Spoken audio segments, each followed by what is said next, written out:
TOEFL exercise, skills 10 through 12, page 61. In this exercise, you will use all of the information that you learned in skills 10 through 12. Questions 1 through 4. Listen to a description of the Ringling Museum.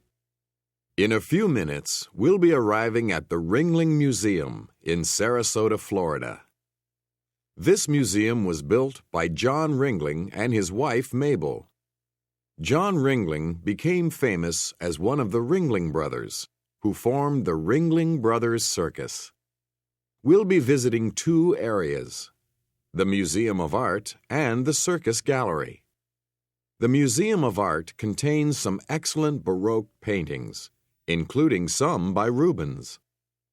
The Circus Gallery contains items from circuses of years past, including a 100-year-old circus parade wagon. Enjoy your visit to the Ringling Museum. I'll see you back at the bus in 3 hours. Number 1. Who is probably talking?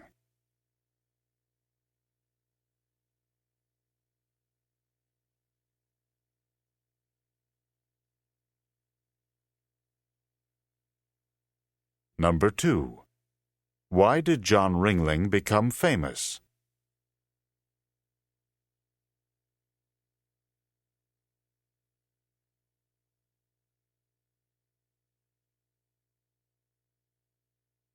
Number 3.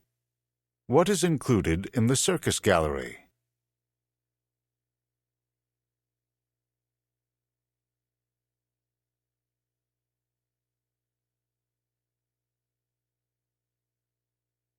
Number 4. What should the people do in 3 hours?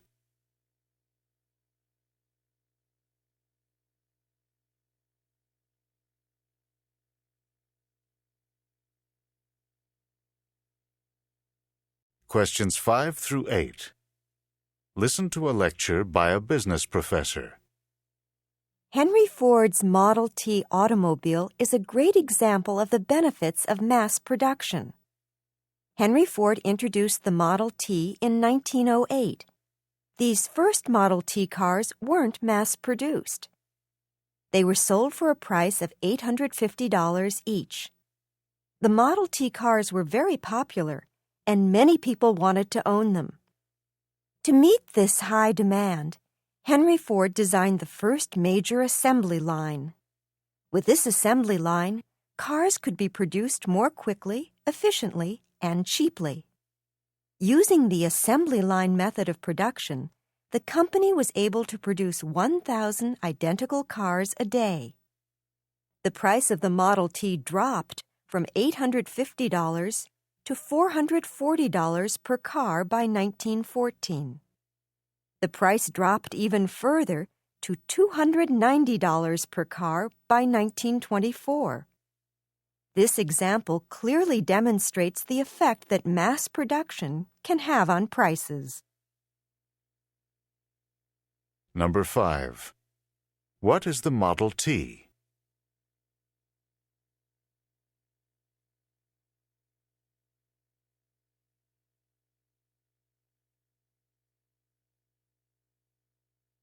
Number 6. When was the Model T introduced?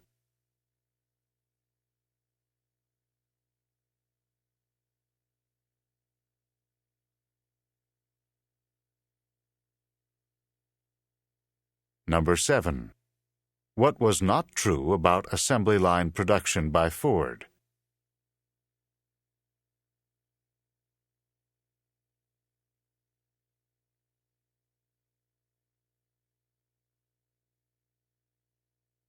Number 8.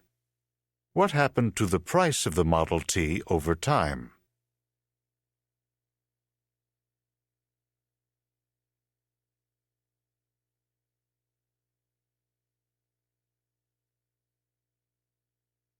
Questions 9 through 12. Listen to a talk by a university graduate student advisor. Hello, I'm Ms. Barker, the graduate advisor in the psychology department. You should all be new graduate students in the department. Because I'm your advisor, we'll be seeing a lot of each other during your studies. Today, I'd like to explain a choice that you have to make about your program in psychology. You must decide how you want to finish your program. At the end of this program, you must do one of two things. Either you must write a thesis, or you must take comprehensive exams. Let me tell you a little bit about each of them. A thesis is a long research paper, perhaps 100 or 200 pages long. It's an in-depth study of one area from your graduate studies.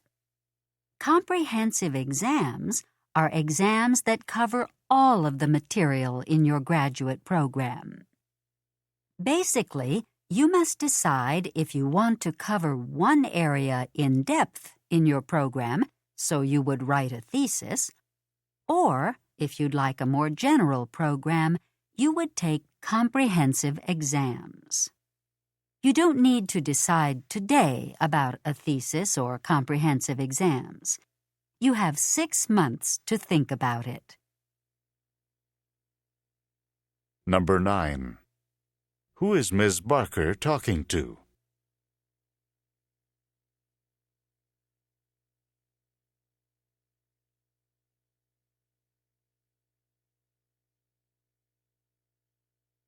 Number 10. What choice do the students have to make?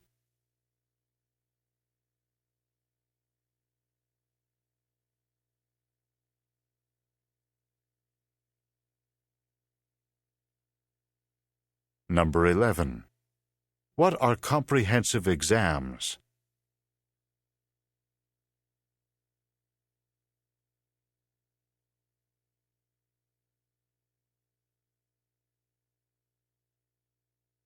Number 12. When do the students need to make the decision?